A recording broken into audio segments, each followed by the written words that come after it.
One person is dead and 5 others are injured, some critically tonight after another mass shooting. Yes, this time in Texas, Serene. The gunman unleashed his terrifying rampage inside a business. And not long after that, President Biden announced new gun control executive actions today. KCAL 9 political reporter Tom Wade is here with the latest on the shooting and Mr. Biden's gun proposal. Yeah, we have this proposal. We also have some breaking news on the shooting tonight, Pat. Tonight we're learning new details about the accused gunman in this latest shooting. Authorities say the alleged killer is a 27-year-old Texas man who worked at the company where the shooting happened. This is just one in a string of mass shootings in recent weeks. President Biden tonight is hoping executive action will encourage new gun control legislation. One EMS, one active shooter. In Bryan, Texas, police and paramedics scrambled to respond to yet another mass shooting. One person is dead, 5 injured, 4 of them critically. We're processing the crime scene to preserve all the evidence that we need to preserve.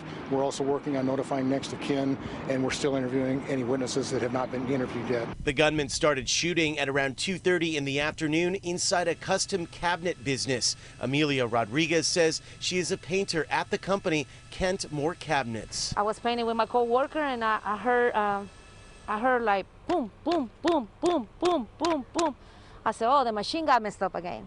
So I tried to walk to figure out which one. And when I start walking, somebody grabbed me. He's like, no, we need to run because there's a shooting going on. The alleged gunman was captured in a neighboring county. Police say the suspect shot a state trooper before he was arrested. That trooper is now in critical condition. They've offered plenty of thoughts and prayers, members of Congress, but they passed not a single new federal law to reduce gun violence. Just hours before the Texas shooting, President Biden and Vice President Harris announced new executive action on gun control. Gun violence in this country is an epidemic, and it's an international embarrassment. Real people on both sides of the aisle want action. With quick congressional action to seriously address gun safety unlikely, Biden used executive action to target stabilizing braces that can be added to pistols and so-called ghost guns. Those are firearms without serial numbers that are sold in kits and can be assembled at home.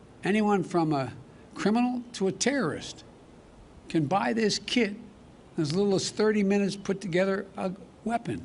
So-called ghost guns are very much on law enforcement radar here in the Southland. In February, the LA City attorney announced a lawsuit against a Nevada-based company called Polymer 80, claiming the company is helping put ghost guns on the streets of LA. Polymer 80 has made it easy for anyone, including a felon, to easily obtain these components that can be made into weapons that are posing a major public safety threat. Ghost guns have been used in a number of high-profile crimes here in the Southland, including this shooting ambush of 2 LA County Sheriff's deputies in September who were shot at close range as they sat in their cruiser outside a Metro Blue Line station. Both survived and the suspect was ultimately arrested. A ghost gun was also used in the Saugus High School mass shooting in 2019. 2 students were killed, 14-year-old Dominic Blackwell and 15-year-old Gracie Muehlberger. It's a step and it's a start. Brian Muehlberger is Gracie's father. He says Mr. Biden's changes could have saved his daughter's life. He says Washington needs to work faster, believing that gun violence will intensify as the pandemic ends. I'm worried that this is going to be a really, really bad year, and I think I'm most worried about the children, the schools. Last year was the first year where there wasn't a mass shooting at a high school. The only difference was there was nobody at a high school. Mr. Biden today also called on Congress to pass stalled Democratic legislation expanding the gun background check system. And he wants the federal ban on assault weapons renewed, both unlikely given staunch Republican opposition. And 2 of the 5 people wounded at the Texas cabinet business are in critical condition tonight. The 3 others and the trooper are in serious but stable condition. Pat, back to you. All right, thanks for that, Tom.